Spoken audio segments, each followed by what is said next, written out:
Hi, everybody. Happy Monday once again. I'm Chris. I'm Steve. We're Eat, Walk, Learn. We share all of our vegan eats, hiking, traveling, and enjoying our nomad life as we travel around the world. We drop a video every Monday, so make sure you subscribe, ring that bell, give us likes.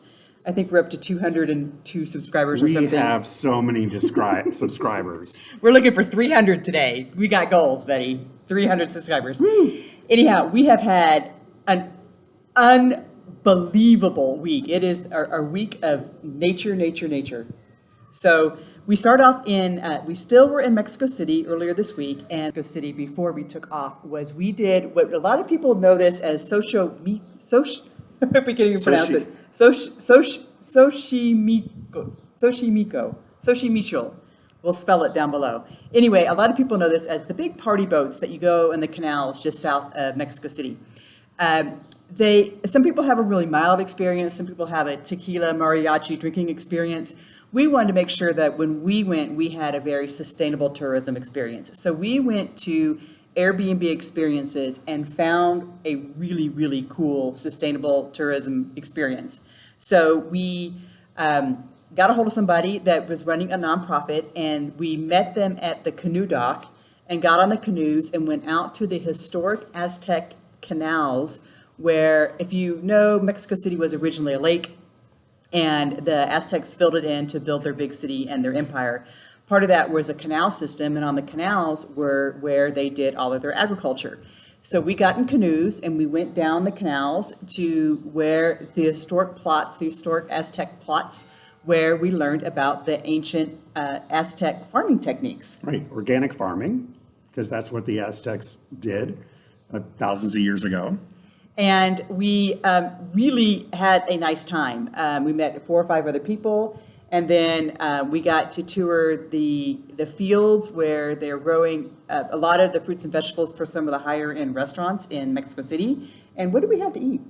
Yeah, we had an incredible farm to table lunch that had a delicious salad, and we had some empanada sort of things, yeah. bean filled tortilla things, and it was really just a delicious meal.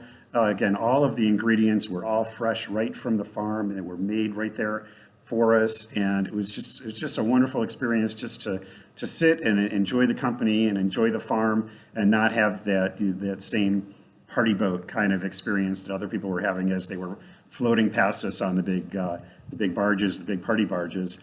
And then we learned about the squares. Yeah, so then after we had our lunch, we again continued our education about the sustainable farming, and we saw about the way that they germinated the seeds.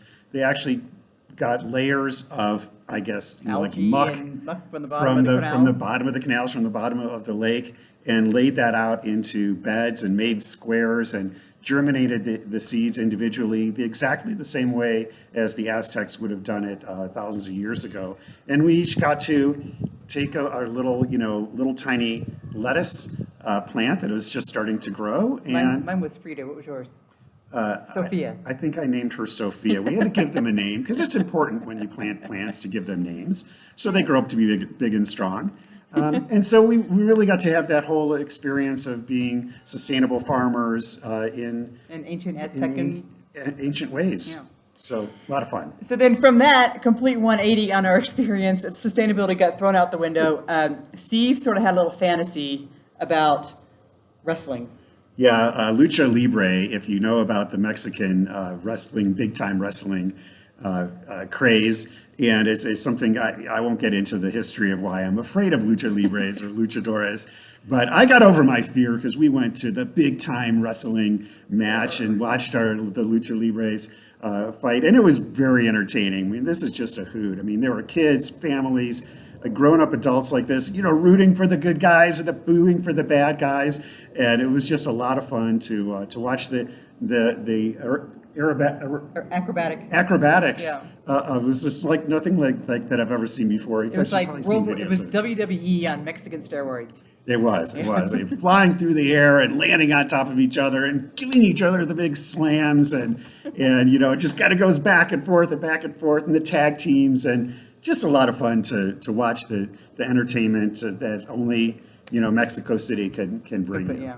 from Mexico. So then we finally got to do one of my bucket list items that has been on it forever. We took a bus, 2-hour bus ride from Mexico City to a town called Mancheros, which is right on the border, the state borders of Mexico State and Michoacan border.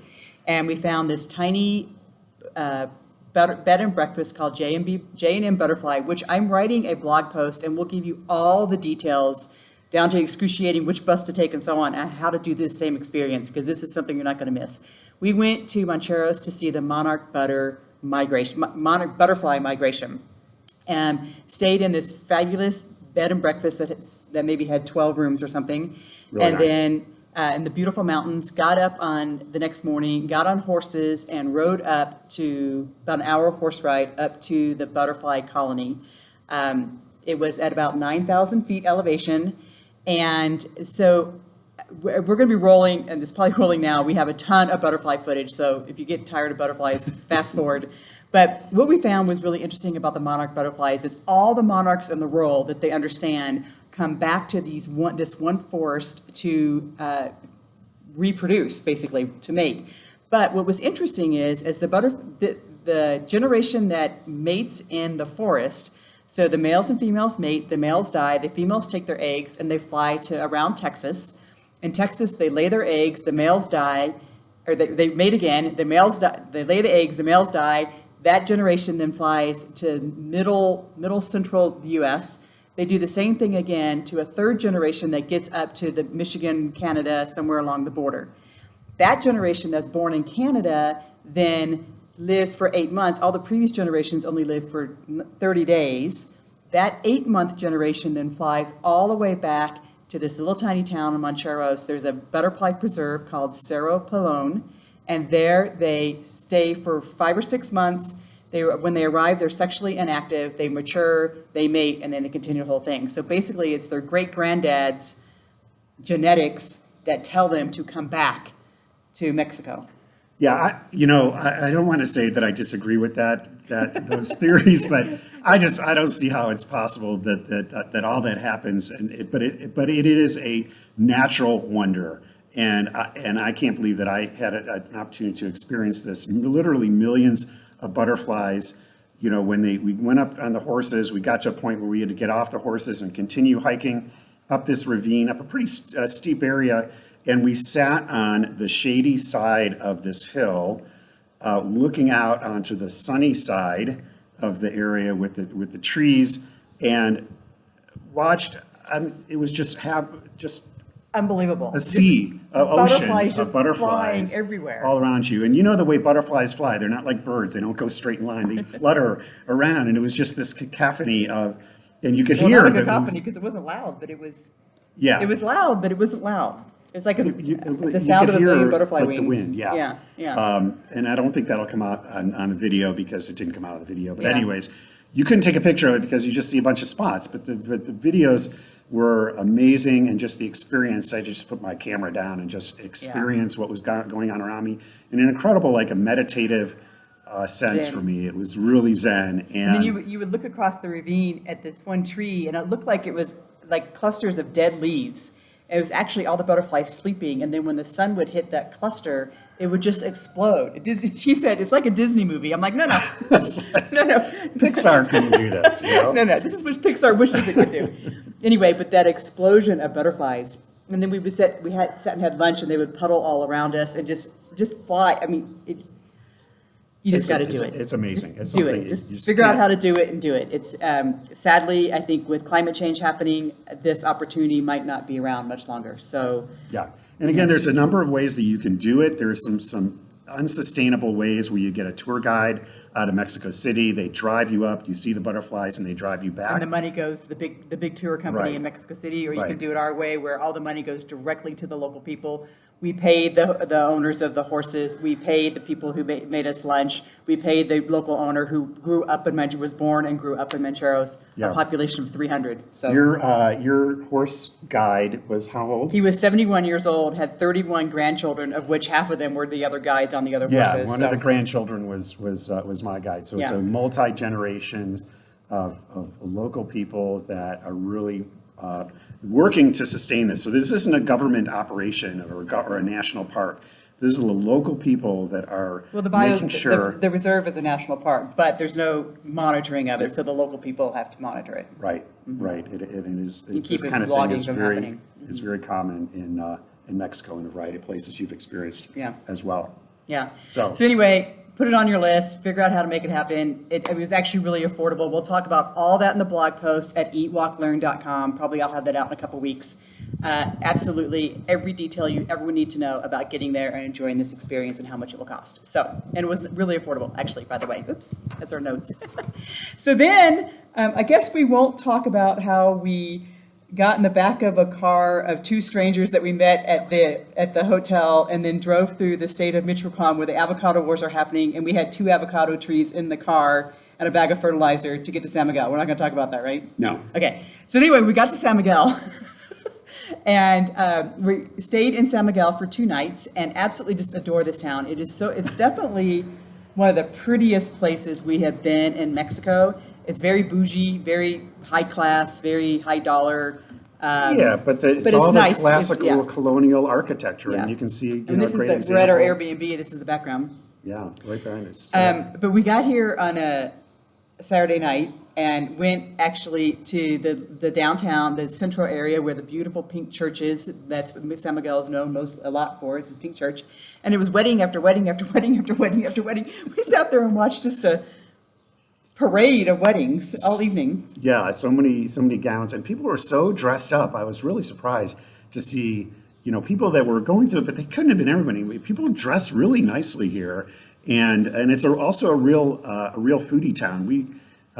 We actually got Thai food Saturday night, We're tired of Mexican, and then we sorry. had Mediterranean food on For lunch? on Sunday. Yep. And both vegan meals, so they were both delicious places. And then and we didn't mention our Mexico City, our vegan meal that we had in Mexico City on Monday. Oh yeah, we got together with Olaf and thank you again to the Go With Less Facebook group. If you haven't become a member, join that up. We met up with friends Olaf and Emily, and then also friend Sarah, who she's not in the Go With Us group, but I know her from the past. She lives here and she's from South Africa. We got a chance to hang out with her. And Don and Mike. And then Don and Mike had dinner with them. So another set of friends from Go With Less Facebook group. So join them if you haven't joined their Facebook group. San Miguel is beautiful. So we also went to the botanical gardens. Oh yeah. There's so much. So again, an incredible, environmental, sustainable, huge area of cactus and different trees that. It was well appointed. Well appointed. We'll lock ourselves out. What? We'll let ourselves out. It was the cactus were well appointed. Oh, that's so bad. I couldn't even come Like up with us some. now. Anyway, San Miguel's been fun, but we are only here for, 48 hours. And then for this coming week, it is a whirlwind week. We head out of San Miguel, we go to Guanajuato, we go to Cancun, then we go to Leon, we go to Cancun, we go to Fort Lauderdale, and we get on our boat on Saturday to sail to Barcelona. So next Monday's video, we'll probably record on Friday, since on Monday we will be in the middle of the Atlantic Ocean somewhere. Anyway, love you guys. Thank you so much for all of your support. Watch for that blog post on Eat, Walk, Learn. Like and subscribe. And we have one question for you. What's our question? What is the natural event that you want to see in your life? Do you want to see the Aurora Borealis? Do you want to see, the orca migration, or the gray Niagara Falls, or butterflies, or what is the natural wonder of the world that you want to see? Share us and give us a link if you've actually written about it, or you have a video about that you want to show us. Talk to you guys next week. Bye.